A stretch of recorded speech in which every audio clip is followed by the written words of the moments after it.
So usually when we talk about local development or international development, we think of organizations like the United Nations or the World Bank or maybe your national aid agency.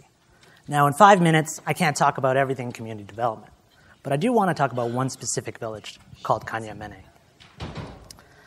Kanyamene is in the remote regions of southwestern Uganda, up in the mountains near the Bwindi impenetrable forest.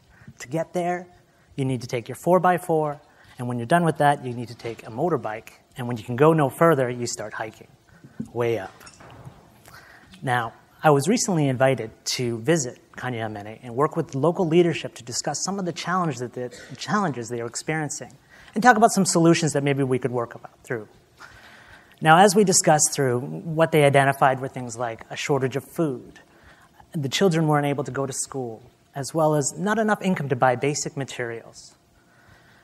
As we went through the number of discussions, a lot of items came up. But a woman made in passing a comment and said, and those elephants keep coming out of the forest and eating all our food. And I said, excuse me? So what was happening was the elephants were raiding their crops, and there wasn't enough to eat, let alone sell in the market for income.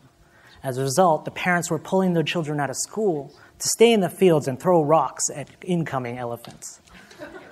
But this is because the adults weren't able to do it without facing life imprisonment for the same actions. As a result, the families were starting to sell their land just to make ends meet. Now, but this was a problem that everybody knew about, and nobody was talking about because it was just too big. It was literally the elephant in the room.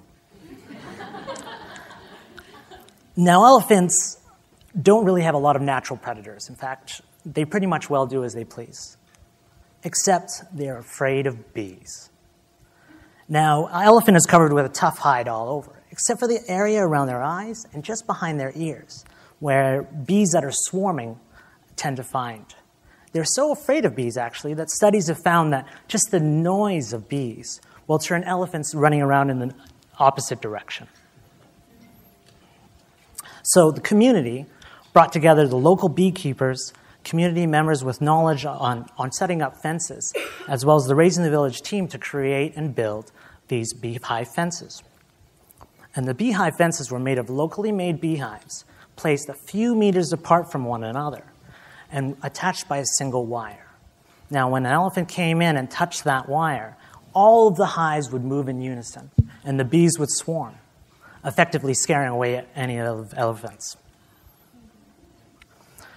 This small innovation has been so effective that within just a few growing seasons, the village of Kanyamene has increased its income by over 500%, keeping food crops safe, getting the kids back in school, an additional source of income through honey, as well as keeping those elephants safe.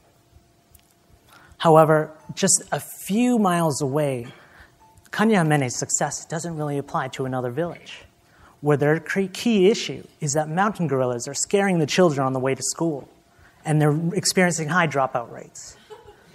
In the opposite direction, there's a community a few miles away facing a wilt that has wiped out all the bananas in the community, and there's nothing left to eat, and there's no known cure. Around the world, we're facing communities that are dealing with gang violence, homelessness, and the list goes on.